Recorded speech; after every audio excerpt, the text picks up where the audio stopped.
Yes Venkateshwar గారు మీరేమంటారు? అసలు కేసీఆర్ కి అసెంబ్లీకి వచ్చే స్థాయి లేదే అన్న కమెంట్స్ ని మీరు ఏ రకంగా చూస్తున్నారు? అండ్ ఇంకొకటి, ఈసారి అంటే మొన్నటి మీటింగ్ లో కేసీఆర్ చెప్పారు ప్రజలకి ఇప్పటి నుంచి దగ్గరగా ఉంటాము, ప్రజలకి అందుబాటులో ఉంటామంటూ కూడా కేసీఆర్ కమెంట్స్ చేశారు. అట్ ది సేమ్ టైం ఈ అసెంబ్లీకి కేసీఆర్ హాజరవుతారా అనేది కూడా బీఆర్ఎస్ వర్గాల నుంచి చెప్తున్నాయి. కానీ గవర్నర్ ప్రసంగం వరకే ఉంటారా, లేదంటే పూర్తి సమావేశాల వరకు ఉంటారా? ఏంటి దీనికి సంబంధించి ఏమంటారు? ఇప్పుడు నేను ఏమంటానంటే మేడం, రేవంత్ రెడ్డి గారు అవగాహన లేకుండా ఏది పడితే అది గత 15 నెలలుగా మాట్లాడుతున్నాడు. కేసీఆర్ గారు అసెంబ్లీకి వస్తాడా రాడే అనే అంశం పక్కన పెడితే వాళ్ళు ఇచ్చిన హామీలు ప్రజలకు తీసుకెళ్లడంలో మేము సక్సెస్ అయ్యాం. వాళ్ళు ఫెయిల్యూర్ గవర్నమెంట్. ఎందుకంటే ప్రతిసారి అసెంబ్లీలో, ప్రతి మీటింగ్ లో, ప్రతి ఎలక్షన్ మీటింగ్ లో బూతులతో సహా ఈ 15 నెలల్లో ఆయన చేసింది శూన్యం. ఏంటంటే 39 సార్లు ఢిల్లీకి వెళ్లారు. గౌరవ కేసీఆర్ గారు వివిధ స్థాయిల్లో గత 45 సంవత్సరాలుగా రాజకీయ అనుభవంతో తెలంగాణ రాష్ట్రాన్ని సాధించిన వ్యక్తిని ఇష్టారాజ్యంగా మాట్లాడుతున్నాడు రేవంత్ రెడ్డి. నేనేమంటున్నానంటే, మీరు పరిపాలన మీద అవగాహన మీద పెట్టుకోవాలి ప్రభుత్వం. గానీ ఎంతసేపు అసెంబ్లీలో, కౌన్సిల్లో, మీటింగ్లలో బూతులు తిట్టడం, కేసీఆర్ గారు అప్పులు చేసిండని చెప్పడం. అప్పులు ఏ రాష్ట్రం చేసింది, ఎవరు ఎంత చేసిండు అనేది అక్కడ FRBM గైడ్ లైన్స్ ఉంటాయి, RBI గైడ్ లైన్స్ ఉంటాయి. రేవంత్ రెడ్డికి అంత అవగాహన లేదు. ఇవాళ కార్పొరేషన్లు ఏం అప్పులు ఇచ్చినాయి అనేది ఆయన మాట్లాడాలి. ఆయన నిన్న ఏం మాట్లాడతాడు చిట్ చాట్ లో? గౌరవ్ కేసీఆర్ గారు తన ఎవ్రీ మంత్ వచ్చే అలవెన్స్ లను, శాలరీలను ఫ్రీగా తీసుకుంటుండు, ఆయనకు అర్హత లేదని చెప్తున్నాడు. రేవంత్ రెడ్డి గారు, మీరు టీడీపీలో ఉన్నప్పుడు, చంద్రబాబు బూటు మోసినప్పుడు, మీరు అసెంబ్లీకి రాకుండా, మండలికి రాకుండా, పార్లమెంట్ ఎంపీగా ఉన్నప్పుడు, మీరు ఢిల్లీకి పార్లమెంట్ కు పోకుండా, మీరు గౌరవంగా ఉన్నటువంటి వ్యక్తి, ఎన్నిసార్లు మీరు అలవెన్సులు తీసుకున్నారు? మీరు ప్రజాస్వామ్యబద్ధంగా మాట్లాడండి తప్ప మీరు ఏం వ్యతిరేకిస్తున్నారు? బీఆర్ఎస్ పార్టీని తప్ప అది వ్యతిరేకించండి తప్ప. ప్రజలు మీకు ఇవాళ దూరం అయిపోయినరు. మీరు ఇచ్చినటువంటి హామీలు, మీ బూతులు ప్రజలు గ్రహిస్తున్నారు. నేనేమంటున్నానంటే, అసెంబ్లీకి కేసీఆర్ గారు వస్తారా రారని పక్కన పెడితే, మీ స్థాయికి, మీ కాంగ్రెస్ గవర్నమెంట్ స్థాయికి కేసీఆర్ గారు రావాల్సిన అవసరమే లేదు. మా దగ్గర ఉన్నటువంటి 39 మంది ఎమ్మెల్యేలు, గౌరవ కేటీఆర్ గారు, గౌరవ హరీష్ రావు గారు మీ స్థాయికి సరిపోతారు. మీరు ఏ ప్రతిపక్షంలో ఏమేం మాట్లాడాలో మా వాటాగా మేము మిమ్మల్ని ప్రశ్నిస్తున్నాం, మాట్లాడుతున్నాం. మా ప్రతిపక్షంలో ఉన్న హోదా ఎక్కడ వైఫల్యం చెందలేదు. మీ గవర్నమెంట్ వైఫల్యం చెందినట్టు కనబడుతుంది.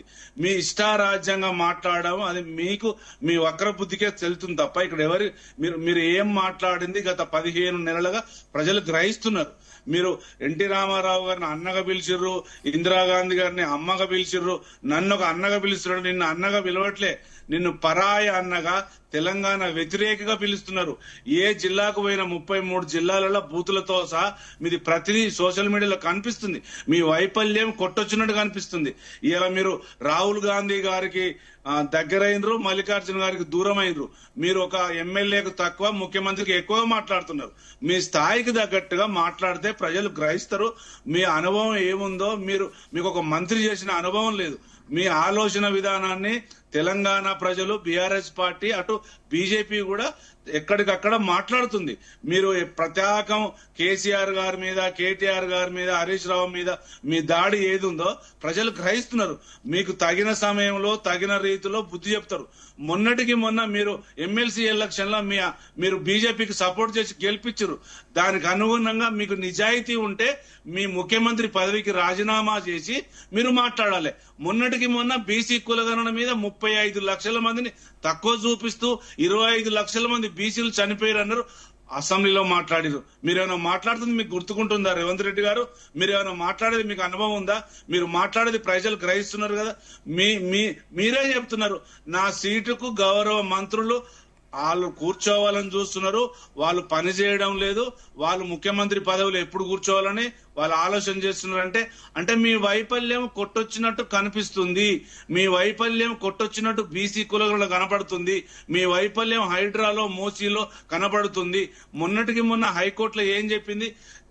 లగిచెర్లలో భూములు అక్వైర్ ఆపండి, అక్కడ చట్టబద్ధత లేకుండా, సుప్రీంకోర్టు గైడ్ లైన్స్ లేకుండా మీ ఫార్మా కంపెనీకి పెట్టలేదు, చెంపదెబ్బ కొట్టలేదా?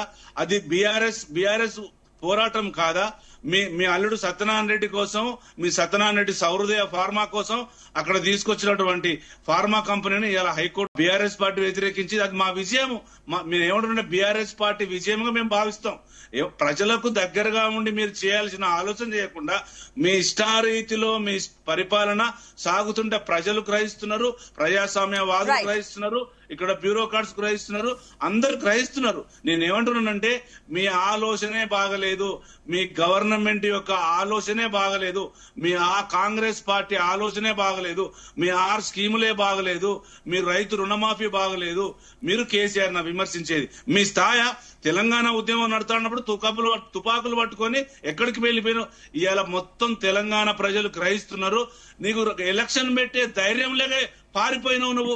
ఇలా ఎంపీటీసీ ఎలక్షన్లు, జడ్పీటీసీ ఎలక్షన్ లేక 15th కమిషన్ పైసలు రావడం లేదు. 15th ఫైనాన్స్ కమిషన్ డబ్బులు రావాలంటే ఇమ్మీడియట్ ఎలక్షన్లు పెట్టాలి. నీకు వైఫల్యం కొట్టొచ్చినట్టు కనబడుతుంది. నువ్వా మాట్లాడేది కేసీఆర్ గురించి. కేసీఆర్ కి అసెంబ్లీకి వచ్చినా రాకున్నా రాబోయే కాలంలో మీరు ఎలక్షన్ పెట్టండి, మా సత్తా ఏందో చూపిస్తాం. మీరు ప్రజాపాలన అంటున్నారు, మీరు ప్రజాపాలన చేయండి, దానికి అనుగుణంగా చేయండి తప్ప బూతులు మాట్లాడడం, అవగాహన లోపాలతో మాట్లాడడం, మీరు చేసే ఫైనాన్స్ ఇప్పుడు FRBM గైడ్ లైన్స్ లేకుండా, RBI గైడ్ లైన్స్ లేకుండా మేము అప్పులు ఎందుకు చేస్తాం? ఇవాళ దేశంలో 29 రాష్ట్రాలలో 5వ స్థానం 6వ స్థానంలో అప్పులలో. మనకంటే అప్పులు ఎక్కువ చేసిన రాష్ట్రాలు కూడా ఉన్నాయి. అది కూడా మీరు గ్రహించాలి. ఒకవేళ మేము ఎక్కువ అప్పులు తీసుకొస్తే, ఇప్పుడు ఒక కాళేశ్వరం ప్రాజెక్టు కడితే, ఒక బడి కడితే, ఆ బడికి ప్రాజెక్టులకు ఏమైనా ఇన్కమ్ వస్తుందా? అది ఉత్పాదక రంగమా అనేది మీరు ఆలోచన చేయకుండా మీరు 1,85,000 కోట్లు ఈ 15 నెలలు చేసిరు కదా, ఎక్కడ పెట్టిరని మీరు